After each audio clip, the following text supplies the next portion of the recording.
कल अलर्क जी का चरित्र जो थोड़ा सा रह गया था वो हुआ।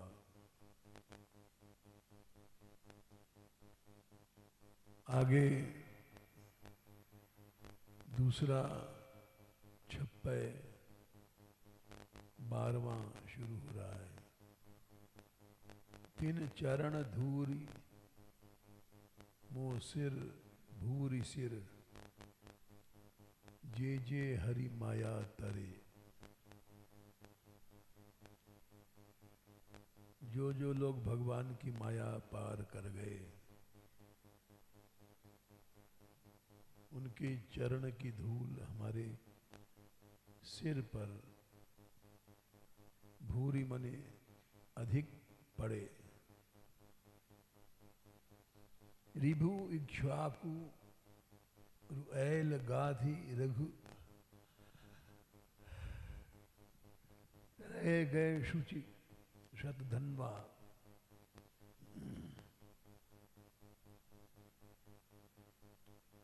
भगवान की माया पार कर गए, उनके नाम है रिभु, इक्ष्वाकु, ऐल, गाधी, रघु, रह गए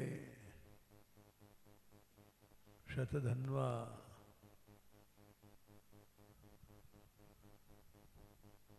अमूर्ति, रंतिदेव, उत्तंग, भूरी, देवल।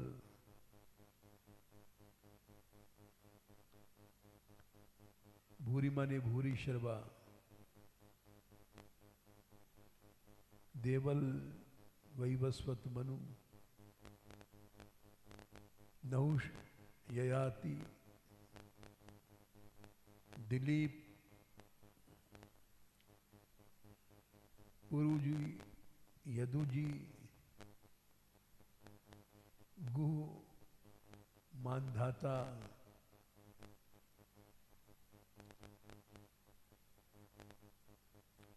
पिप्पल जी, निमि जी, भरद्वाज जी, दक्ष, शरभंग, संघात जी,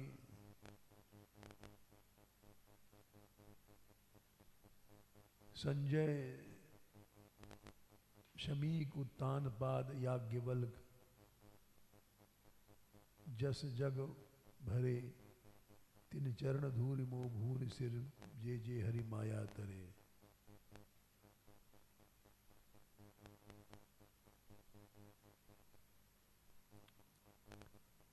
भगवान की माया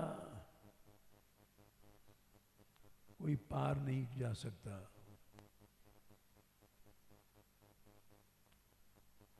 भगवान ने स्वयं कहा है, दैवी हिषा गुणमयी, मम माया दुरत्यया।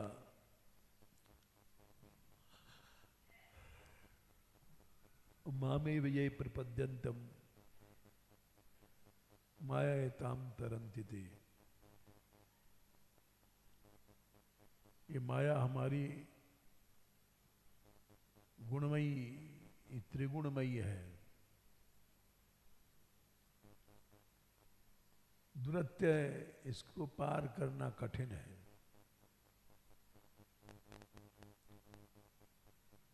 इस एताम मायाम, इस माया को,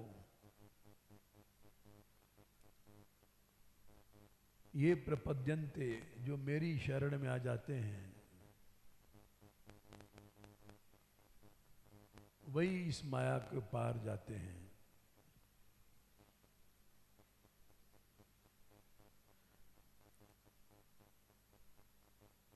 इति भागवतान धर्मान शिक्षण भक्त्या दुरत्यया, नारायण परो मायाम अंजस्तरति दुस्तराम। जो लोग सद्गुरु की शिक्षा से भागवत धर्मों को ग्रहण करते हैं,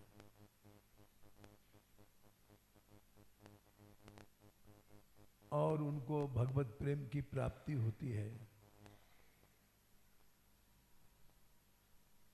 भगवान नारायण के परायण होकर के वे ही माया को पार कर जाते हैं।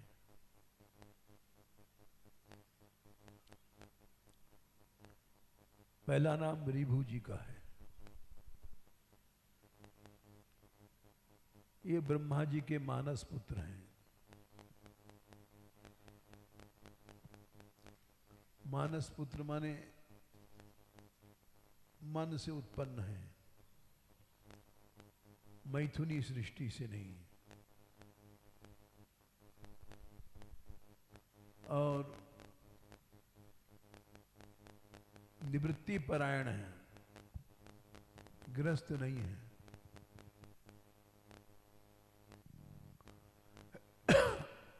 ब्रह्म ज्ञान होने पर भी शास्त्र की मर्यादा अनुसार अपने छोटे भाई सनत सुजात से दीक्षा ग्रहण किया।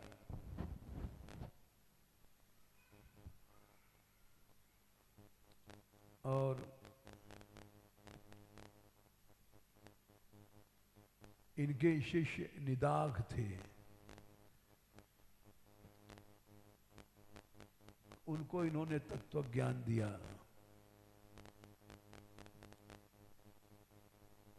और कृतार्थ किया। भक्तमाल में ये लिखा है, ये एक ब्राह्मण बालक थे।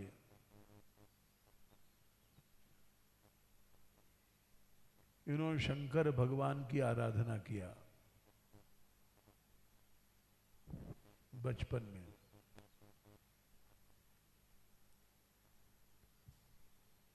आराधना से इष्ट प्रसन्न हो जाता है। इष्ट को प्रसन्न करने का नाम आराधना।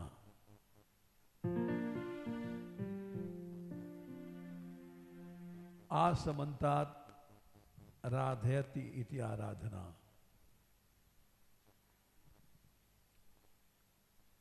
जो अच्छी प्रकार प्रसन्न कर ले वही आराधना है।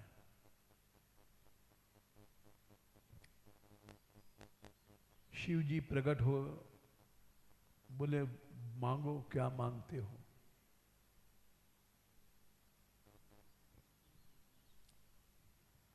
इन्होंने कहा कि आपसे भी जो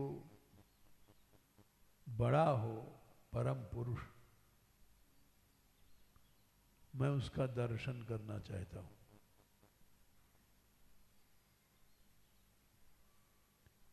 शंकर भगवान ने प्रार्थना किया, स्वयं श्री हरि ने दर्शन दिया। दर्शन देने के बाद उनको अविचल प्रेमा भक्ति का वरदान भी दिया। उसके बाद शंकर जी भी और हरि भगवान अंतर्धान हो गए, चले गए।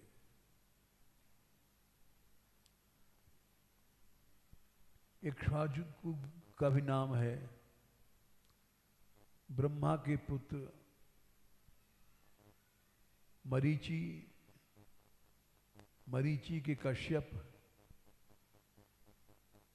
कश्यप के विवस्वान सूर्य, और सूर्य के श्राद्ध देव मनु, और मनु के पुत्र इक्ष्वाकु हुए, जो नासिका से पैदा हुए थे।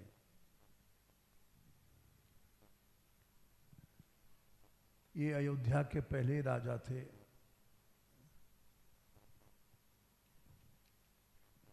और बड़े प्रजावत्सल थे।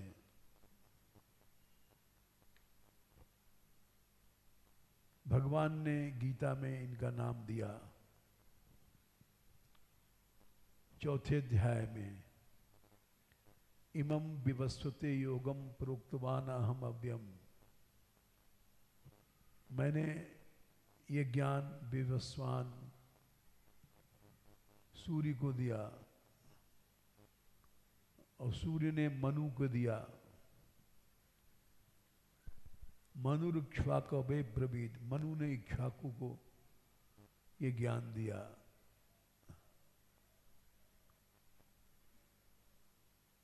इक्ष्वाकु वंश प्रभु रामो नाम जनई श्रुतः। भगवान राम इसी इक्ष्वाकु वंश में पैदा हुए थे।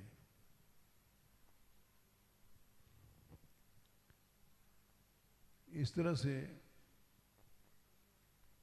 इक्ष्वाकु की महिमा जगह जगह वर्णन की गई है। उसके बाद माया पार जाने वालों में ऐल, पुरुरा, पुरुरवा का भी नाम आता है। मनु के कोई पुत्र नहीं था, इसलिए उन्होंने यज्ञ किया और पुत्रेष्टि यज्ञ करवाया। मित्रा वरुण देव का यज्ञ करवाया।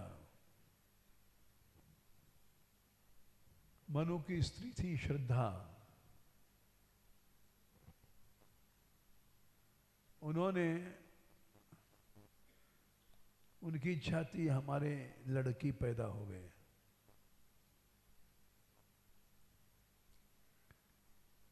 उन्होंने पुरोहितों को मिला लिया और उन्होंने वैसे ही संकल्प पूरा, जिससे इला नाम की लड़की पैदा हुई।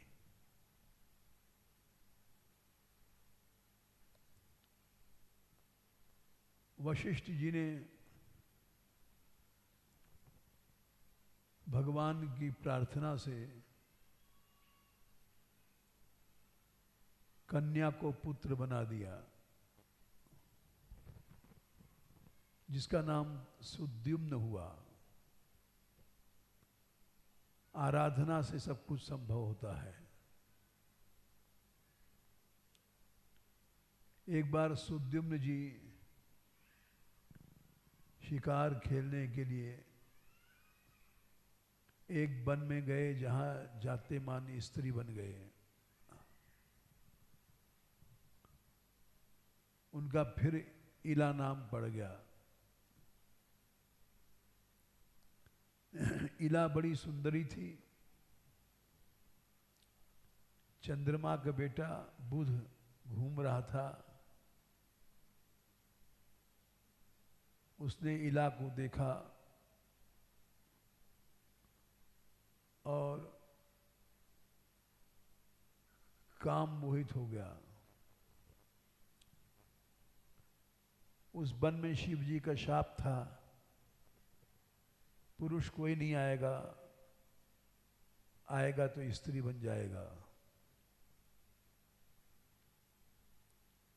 बुध इला पर मोहित हुआ और उससे एक पुत्र उत्पन्न हुआ, पुरुरवा। पुरुरवा का ही नाम ऐल है। इला माँ के नाम पर ऐल, इलायाह पुत्र ऐला।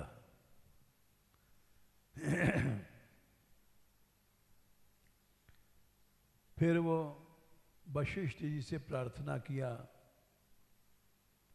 कि महाराज पहले भी गड़बड़ हुआ, इला पैदा भई,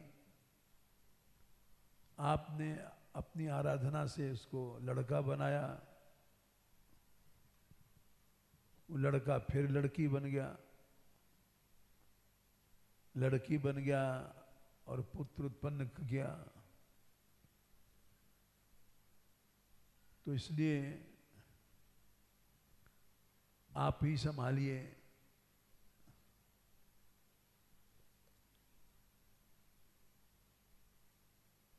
वशिष्ठ जी ने शंकर जी की आराधना किया तो उन्होंने कहा अच्छा 1 महीना ये पुरुष रहेगा, 1 महीना स्त्री।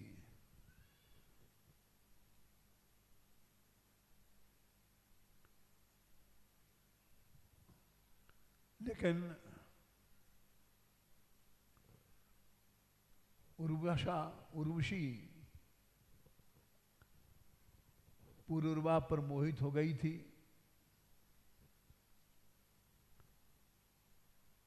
पुरुरवा माने आइल पर,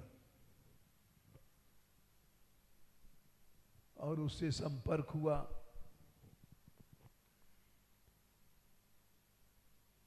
और कई पुत्र पैदा हुए।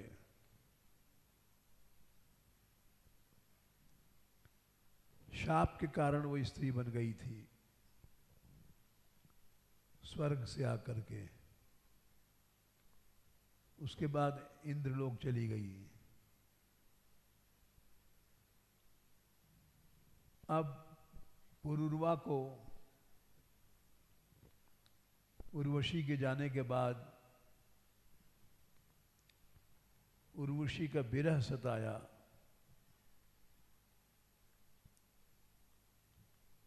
और उनको पश्चाताप हुआ। भोग जितने हैं मिथ्या हैं, चाहे स्वर्ग की अप्सरा मिल जाए, चाहे कुछ मिल जाए, भोग के अंत में दुख ही मिलता है। मनुष्य इस बात को समझ नहीं पाता और भोग में लग जाता है। सारा जीवन भोग में ही चला जाता है।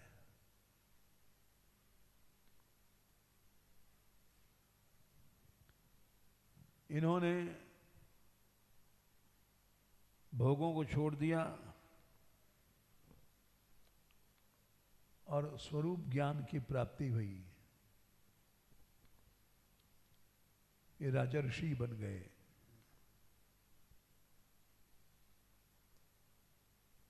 आइल माने पुरुरवा की कथा के बाद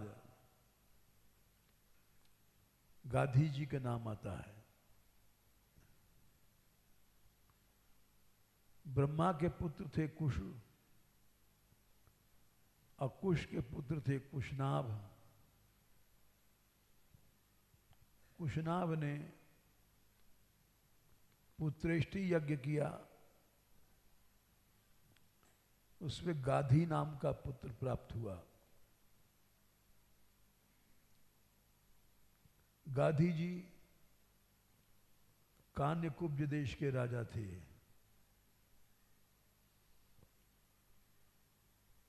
इनके कोई संतान नहीं थी,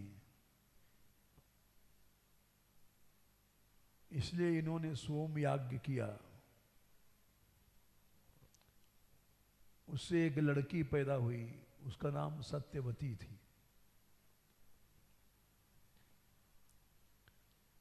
सत्यवती को महर्षि ऋचिक के लिए दिया। महर्षि ऋचिक की कृपा से गाधी जी के पुत्र नहीं था, लेकिन विश्वामित्र जैसा बेटा हुआ। आखिर में गाधी जी ने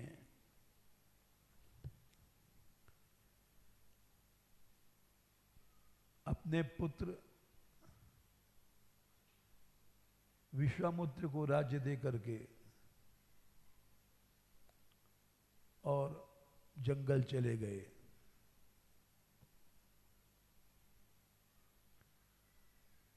वहां इन्होंने आराधना किया।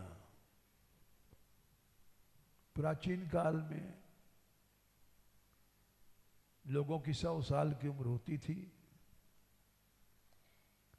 कम से कम 50 वर्ष तक गृहस्थ में रहते थे। 50 के बाद वानप्रस्थ लेकर के जंगल में तप करने चले जाते थे, फिर भोग नहीं भोगते थे और जीवन के अंतिम वर्षों में वानप्रस्थ भी छोड़ देते थे, संन्यास लेकर के चतुर्थ आश्रम में प्रवेश करते थे।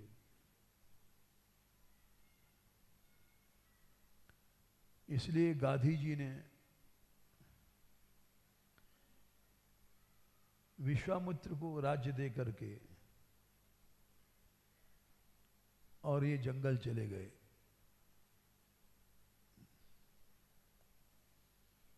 इसके बाद रघु जी का चरित्र आता है। ये दिलीप के पुत्र थे रघु जी महाराज, जो परम भागवत थे, धर्मात्मा थे, ब्रह्मण्य थे, प्रजावत्सल थे। देवता भी आपकी सहायता चाहते थे। एक बार एक ब्राह्मण ने इनका वैभव देख करके वैसे ही ऐश्वर्य प्राप्त करने के लिए काशी जा रहा था। इनकी स्त्रियां बड़ी सुंदर थीं, रानियां। रास्ते में रघु जी मिल गए, दंडवत प्रणाम हुआ। बोले ब्राह्मण देव आप कहाँ जा रहे हैं? परिचय था इनका। ब्राह्मण बोले रघु मैं तुम्हारा ऐश्वर्य देख करके मेरे अंदर लोभ आ गया, तुम्हारा भोग देख करके, इतनी सुंदर रानियां हैं और इतना ऐश्वर्य है, इसलिए मैं भी शिव की आराधना करने जा रहा हूं। शिव संतुष्ट हो जाते हैं तो भोग ऐश्वर्य सब एक साथ मिल जाता है।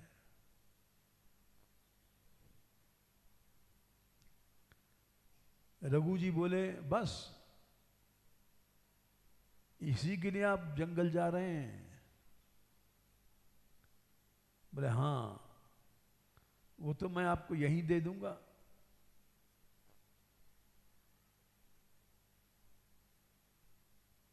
बोले यहीं कैसे दे दोगे? बोले ये सब रानियां आप ले जाओ।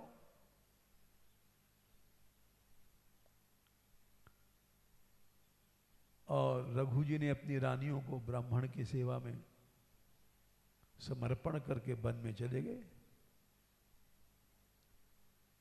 ऐसे उदार थे।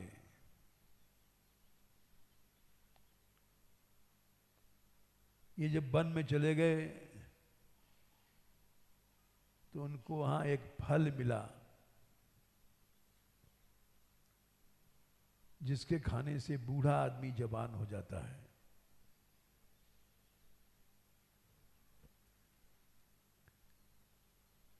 ये ब्राह्मण से पूछा अब तो आप सुखी हो? बोले नहीं, स्त्रियां तो मिल गई लेकिन मेरी जवानी तो अब नहीं है। बिना जवानी की स्त्रियां किस काम की?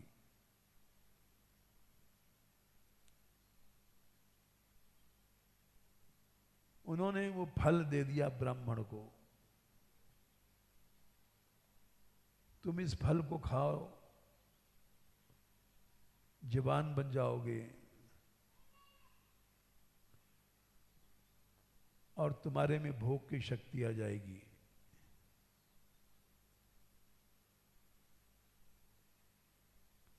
लेकिन उस बूढ़े ब्राह्मण ने सोचा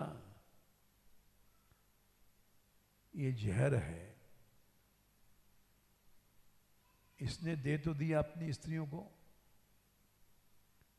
अब ले तो सकता नहीं हमसे, तो फल दे रहा है जहर ताकि मैं मर जाऊं और फिर रानियां इसको मिल जाएं।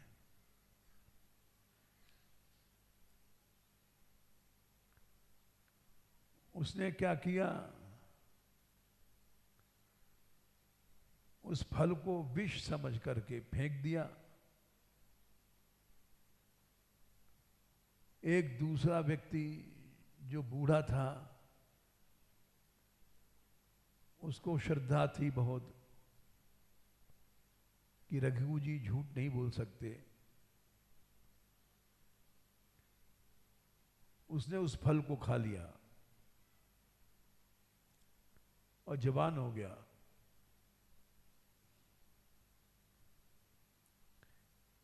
इस बात को सुन करके उस ब्राह्मण को पश्चाताप हुआ और रघु जी से बोला कि हमसे बड़ी भूल हुई, हमने वो फल फेंक दिया, हमको दूसरा फल लाओ।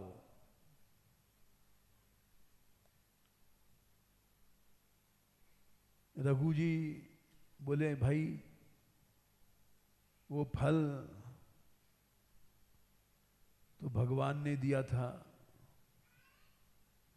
मैं कहां से लाऊं।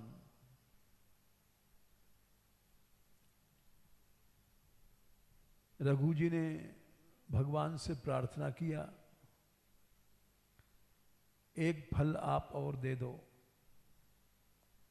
वो ब्राह्मण दुखी हो रहा है।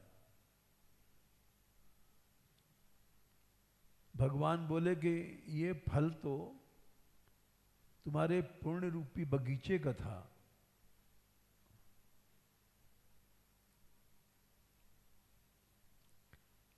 ये तुम्हारे लिए ही था,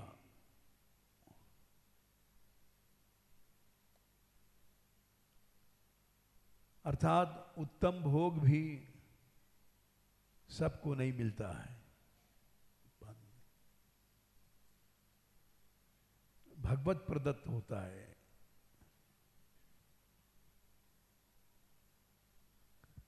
और ब्राह्मण से उन्होंने कहा भाई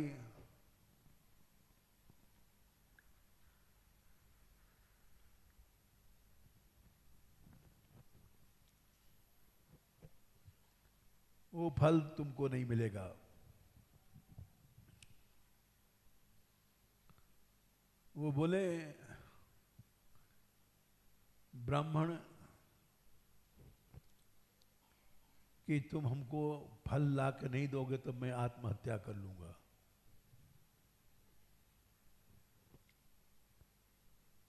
रघु ने फिर भगवान से प्रार्थना किया कि आप फल नहीं दोगे तो ब्राह्मण मर जाएगा। भगवान ने कहा तुम वैकुंठ भेज दो, ये फल यहीं का है, यहां वालों का है। भगवान की आज्ञा पा करके रघु जी ने फिर से राज्य संभाला। जो राज्य उन्होंने ब्राह्मण को दे दिया था, अपना ऐश्वर्य, अपनी स्त्रियां, रानियां, इसीलिए रघुवंश नाम पड़ा। पहले मनुवंश था, इक्ष्वाकु वंश नाम पड़ा।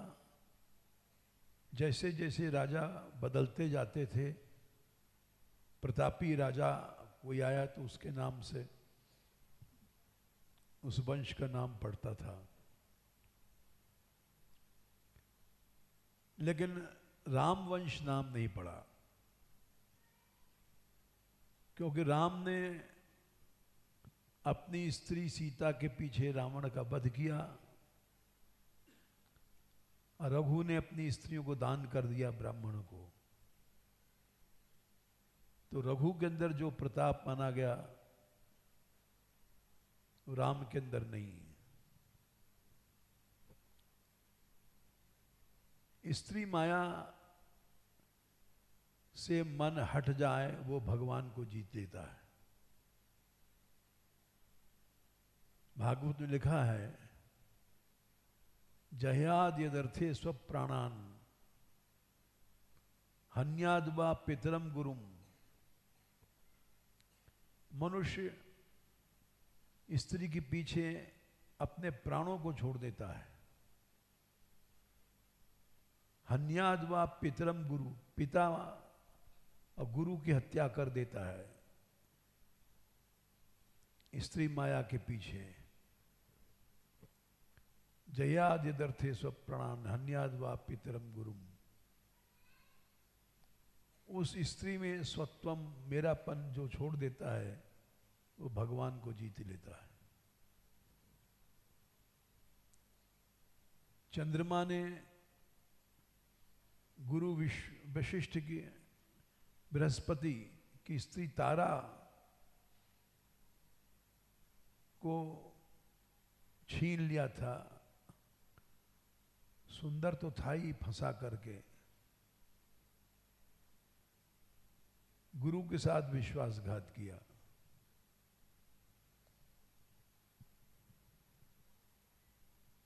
देवता और दानवों में युद्ध हुआ, सभी असुर चंद्रमा की ओर हो गए और देवता अपने गुरु की ओर। बड़ी लड़ाई भई। देवता लोग बोले विश्वासघाती है, इसको, इसका मुंह में ही देखना चाहिए, इसको सभी सत्कार्यों से निकाल देना चाहिए। लेकिन असुरों ने पक्ष किया चंद्रमा को, क्योंकि देवताओं से चिढ़ते थे, उनको धर्म से मतलब नहीं है, उनको तो अपना द्वेष।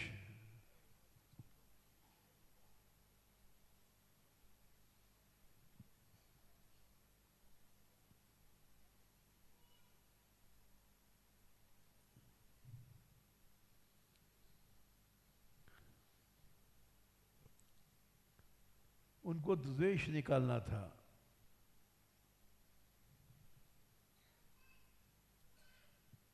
इसीलिए रघु का नाम, रघु के बराबर राम की महिमा नहीं भई। रघुवंश के बाद फिर राम वंश नाम नहीं पकड़ा।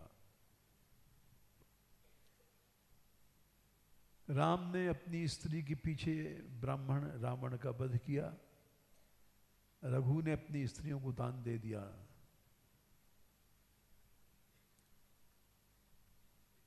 रघु ने उस ब्राह्मण से कहा, तुम जवानी चाहिए तो बैकुंठ चले जाओ, हमारे पुण्यों का बगीचा है वहां, उसमें बहुत से बहुत फल लगे हुए हैं, फल फल ही फल खाओ।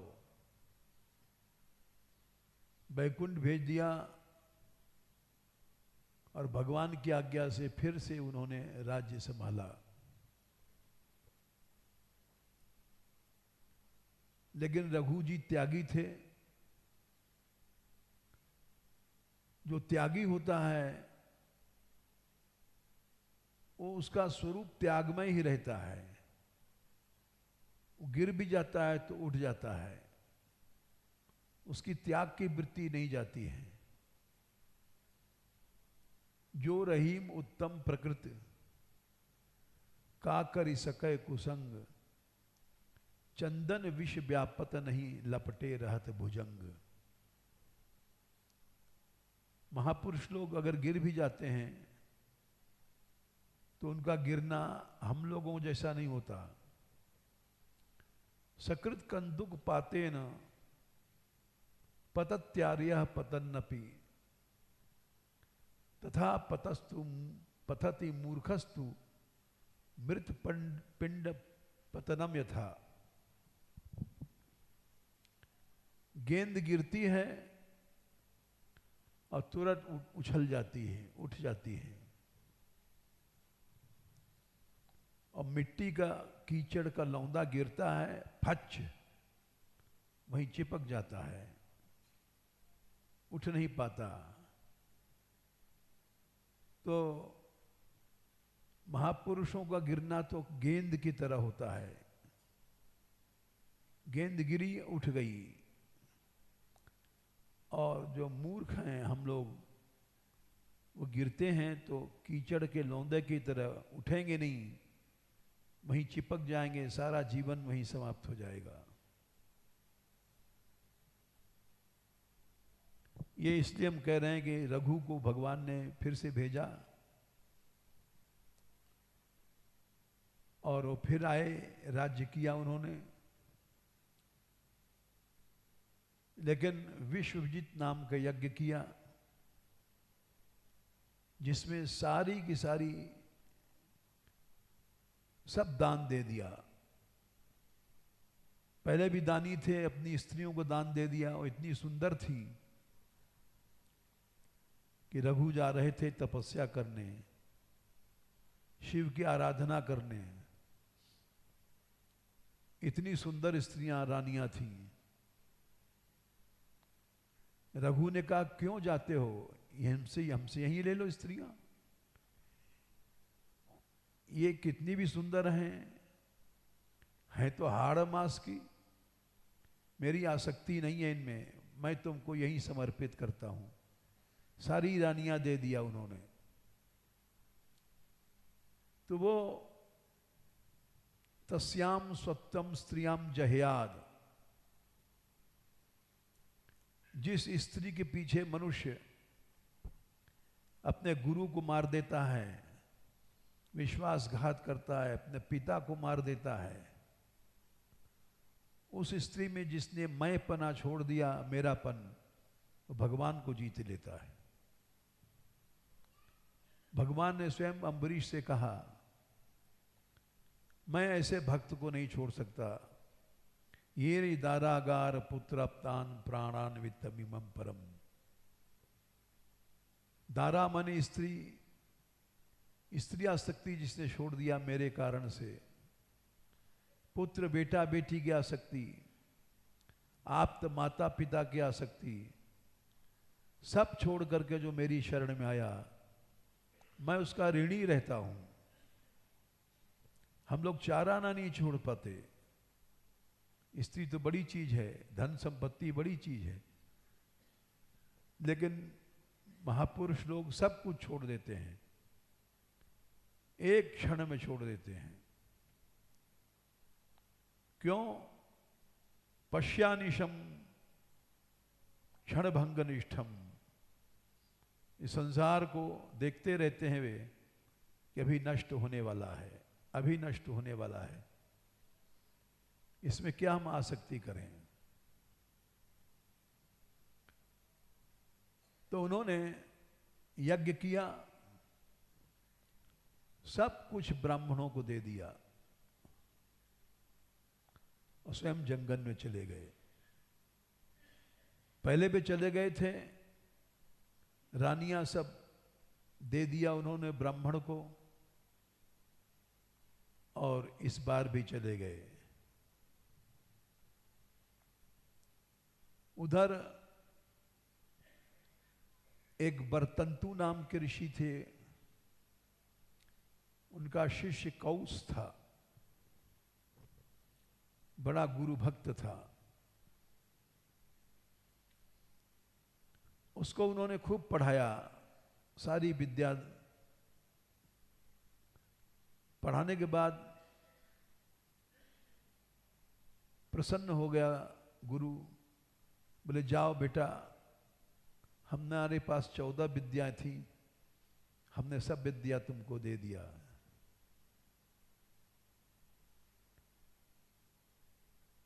कौत्स बड़ा गुरु भक्त था। उसने कहा महाराज हम क्या गुरु दक्षिणा दें आपको।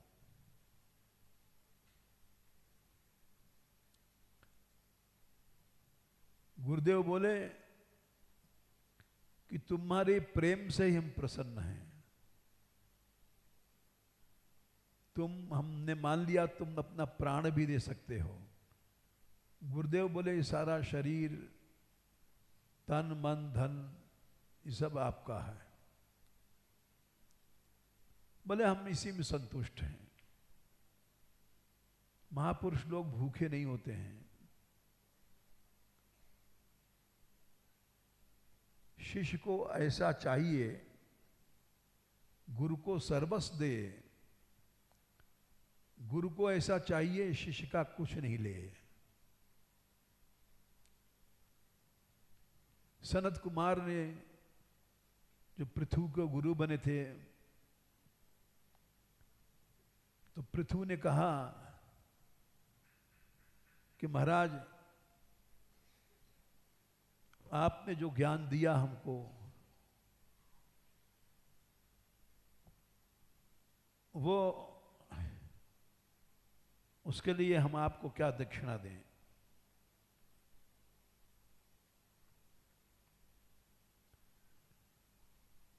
गुरुदेव बोले सनत कुमार कि हमको कुछ नहीं चाहिए। गुरु को ऐसा चाहिए शिष्य का कुछ नहीं ले। शिष्य को ऐसा चाहिए गुरु को सर्वस्व दे।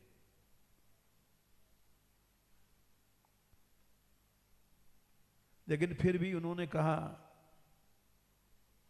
हमारा धर्म है, हम कुछ अवश्य आपको देना चाहते हैं।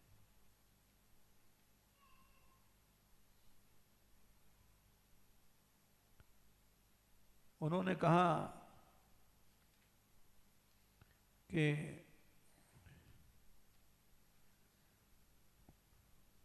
ये शरीर, ये सारा का सारा राज्यम बली महीकोश सर्वम निवेदितम, ये महल, ये रानियां, पुत्र पुत्री, ये सब आपको निवेदित है।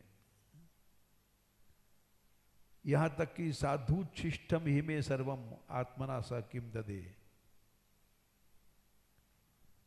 मैं जो कुछ खा रहा हूं वो साधुओं की, महापुरुषों के जूठन हूं। मैं अपने शरीर समेत आपको क्या दे सकता हूं।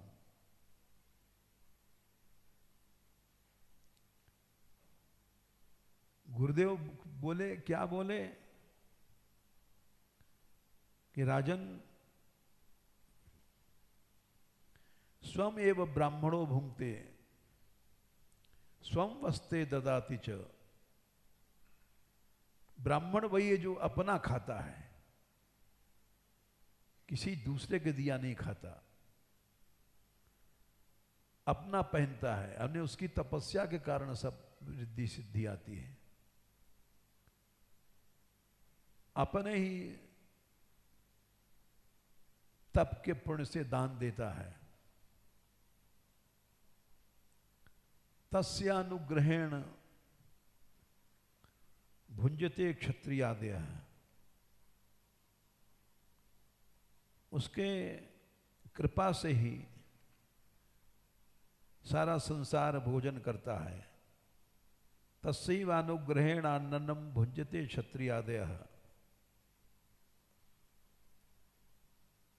मैं क्या ले सकता हूं। राजा बोले पृथु प्राणा दारा सुता ब्रह्मन। गुरुदेव प्राण ये समर्पण है आपको। दारा माने जितनी हमारी स्त्रियां हैं, सुता माने बेटा, ब्रह्मन गृह माने राजमहल, सपरिच्छद मने महल में सोना चांदी सामग्री बहुत है, राज्य भी आपके समर्पण है, बल मने सेना भी आपके समर्पित है, मही मने पृथ्वी, कोश खजाना, इति सर्वम निवेदितम। बोले अरे मैं तो साधु हूं, मैं क्या करूंगा ये सब लेकर के, तेरी स्त्रियां अपने पास रख, हमें क्यों देता है। बोले नहीं, हम फौज लेके क्या करेंगे। सैनापत्यम च राज्यम च दंड नेतृत्वमेव च सर्वलोकाधिपत्यम च वेद शास्त्र विदर्हति। सब भोगों का स्वामी ब्राह्मण है, तत्वज्ञ, राज्य का, ऐश्वर्य का, तो मैं आपको समर्पित करता हूं। उनको क्या लेना था, वो तो उपदेश दे के चले गए। वैसे कौत्स ऋषि थे, उन्होंने कहा बेटा तूने, तेरी भक्ति से ही हम प्रसन्न हैं। ये कालिदास ने इस कथा को विस्तार से लिखा था। ये जब हम बीए में थे, जब पढ़ते थे, जब कालिदास का वो पुस्तक रघुवंश हमने पढ़ा था, उसमें विस्तार से लिखा है। कौत्स ऋषि ने बहुत प्रार्थना किया गुरुदेव से, बरतंतु से, और कि कुछ तो हमसे गुरु दक्षिणा रूप में ले लीजिए, क्योंकि हम बिना आपके कुछ समर्पण किए हम व्याकुल रहेंगे। सच्चा श्रद्धालु शिष्य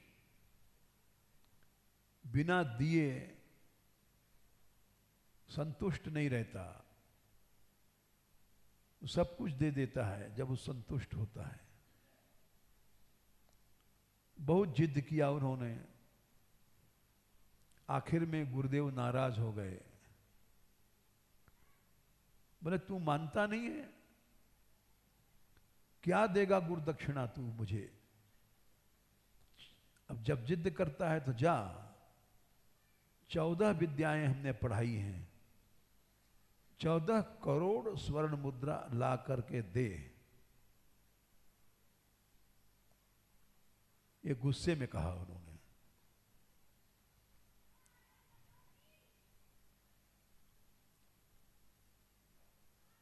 कौत्स भी बड़े त्यागी थे, साधारण नहीं थे। जैसे गुरुदेव वैसे शिष्य भी कम नहीं थे। अयोध्या में आज भी स्वर्ण खानी नाम का कुंड है। जैसे यहाँ सब अनेक तीर्थ हैं, यहाँ ठाकुर जी ने ये लीला किया, यहाँ अघासुर मारा, यहाँ बकासुर मारा, यहाँ पूतना मारा, वैसे वहाँ भी स्वर्ण खानी नाम का एक कुंड है।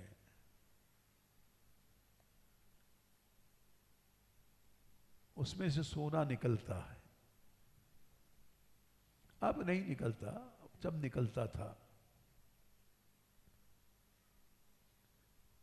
उन्होंने 14 करोड़ मुद्रा ला। अब 14 करोड़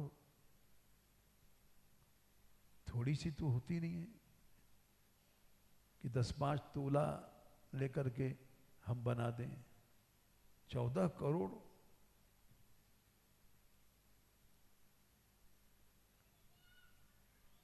महाराज रघु ने सोचा मैं क्षत्रिय हूं, कहीं भीख मांगने जाऊं क्षत्रिय के लिए ठीक नहीं है। क्षत्रिय पराक्रम से ले सकता है, शास्त्र कहता है। मैं युद्ध करूंगा और लड़ के लूंगा 14 करोड़। तो किसके ऊपर चढ़ाई करें? ऐसा कौन पैसा वाला है? 14 करोड़ तो बोले कुबेर पर चढ़ाई करेंगे। कुबेर देवताओं का खजांची है, धनी है, उसी पर चढ़ाई करना है। गए गुरु वशिष्ठ के पास। गुरु का बल होता है शिष्य के पास। गुरु मेहरबान तो चेला पहलवान। गुरु की कृपा से भगवान तक को जीत लेता है शिष्य। वशिष्ठ जी ने कहा कि बेटा रघु, कैसे आए हो? बोले गुरुदेव 14 करोड़ स्वर्ण मुद्रा की आवश्यकता पड़ गई है। बोले क्यों? तुम तो राजा हो। मैंने सब दान दे दिया ब्राह्मणों को। अब दान की भई वस्तु में से मैं कुछ नहीं ले सकता। जो दे दिया तो दे दिया।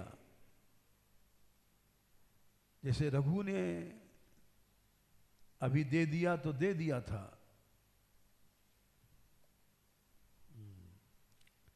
हम क्षत्रिय हैं, हम पराक्रम से लेना चाहते हैं। वशिष्ठ जानते थे रघु जैसा त्यागी, जिसने ऐसी सुंदरी स्त्रियां थीं, देवता भी तरसते थे, उन सबको दान दे दिया ब्राह्मणों को। ये बड़ा त्यागी है, ये मांग नहीं सकता। बोले मैं युद्ध करना चाहता हूं कुबेर से, क्षत्रिय हूं, मांगूंगा नहीं, लड़ के लूंगा। बोले ठीक है, तुम्हारा रथ मेरे मंत्र शक्ति से आकाश में पहुंच जाएगा, लड़ना तुम्हारा काम। मैं तुम्हें कुबेर के सामने खड़ा कर दूंगा। कुबेर की अलकापुरी सोने की बनी हुई है। ठीक है, तुम जाओ, युद्ध करो और अवश्य विजयी होगे, क्योंकि तुम्हारे मन में त्याग है। आसक्ति मनुष्य को कमजोर बना देती है। आसक्ति एक बंधन है। अब तुम किसी से लड़ने जाओगे, हाथ पांव बंधे हैं, तो कैसे लड़ सकोगे?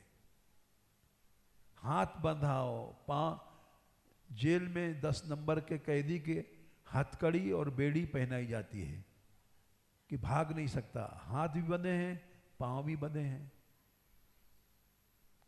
न भाग सकता है, न लड़ सकता है।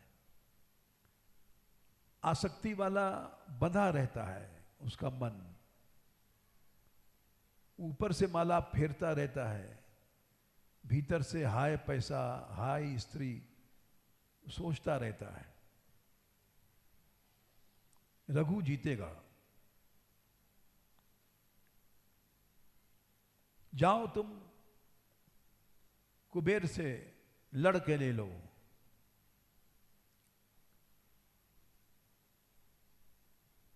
बोले अब मैं घर नहीं जाऊंगा लौट के। हंस गए वशिष्ठ जी। यही लक्षण है, ये जीतेगा। बोले घर नहीं जाओगे? नहीं गुरुदेव, चल पड़ा हूं मैं रथ पर बैठ करके, पीछे नहीं लौटूंगा। तो बोले रथ में ही सो जाऊंगा, सवेरे मुहूर्त है चढ़ाई करने का। बोले ठीक है, जाओ सो जाओ। रथ में ही सब हथियार, धनुष, बाण, सब तलवार फलवार रख करके सो गए। और गुरुदेव ने कहा कि ये रथ तुम्हारा हमारी मंत्र शक्ति से प्रातःकाल उड़ेगा और तुमको कुबेर के सामने खड़ा कर देगा। तुम युद्ध करना और 14 करोड़ से भी बहुत ज्यादा तुमको धन मिलेगा। सो गया। इधर कुबेर को चिंता हो गई, मैं देवता जरूर हूं, धन का खजांची हूं, शक्तिशाली हूं, लेकिन कुबेर जैसा त्याग नहीं है मुझ में। रघु जैसा त्याग नहीं है। रघु को सामना मैं नहीं कर पाऊंगा। रघु से रावण भी डरता था। एक बार रावण को पता पड़ गया था कि रघु के वंश में ही राम पैदा होगा और मुझे मारेगा।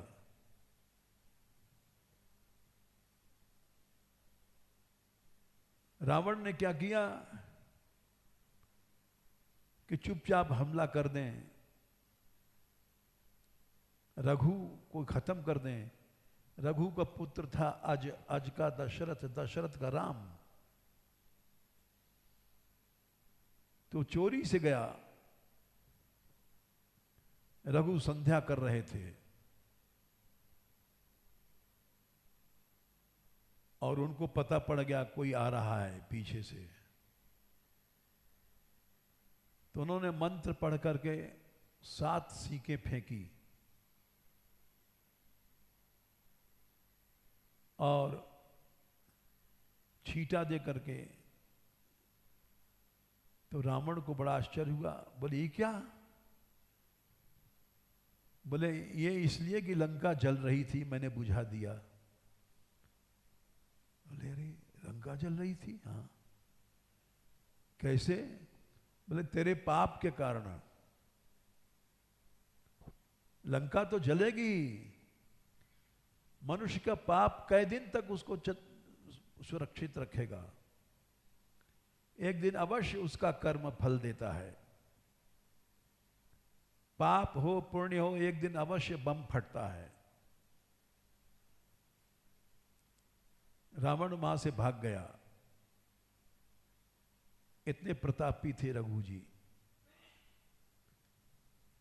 तो जब कुबेर ने देखा कि रघु रथ में सो रहा है, सवेरे हमला करेगा, तो रात में भी उन्होंने सोना के वर्षा किया। धड़ाधड़ मोहरें गिरने लग गई। सवेरे जब रघु उठे तो देखा चारों ओर सोना ही सोना, सोना सोना। बोले अब क्यों युद्ध करें? देवताओं को सताना तो है नहीं है, हमारा लक्ष्य पूरा हो गया। गुरुदेव के पास गए। बोले गुरुदेव सारा सोना आप ले लीजिए। गुरुदेव हंस गए। अरे हमको लेना होता तो हम पहले क्यों लौटाते तुझको? हम तो पहले ही से त्यागी हैं। बोले कुछ भी कर लीजिए, 14 करोड़ आप ले लीजिए, चाहे किसी को दे दीजिए। तो 14 करोड़ गिनती से लिया गया, उन्होंने यज्ञ में लगा दिया। ना बाकी पैसा रघु ने लिया, ना बाकी गुरुदेव ने लिया, किसी ने नहीं लिया। न कौश ने ले लिया, न वर्तंतु ने लिया, न रघु ने लिया। 3 के बीच में झगड़ा था। कौश शिष्य, वर्तंतु गुरु और रघु, तीनों त्यागी निकले। वो कहे तू ले, वो कहे तू ले, वो कहे तू ले, किसी ने नहीं लिया। सब ब्राह्मणों को दान यज्ञ में दे दिया गया। तो इसलिए उस स्थान का नाम स्वर्ण खानी है, कुंड। आज तक वहां वो तीर्थ बना हुआ है। ये कथा रघु की थोड़े में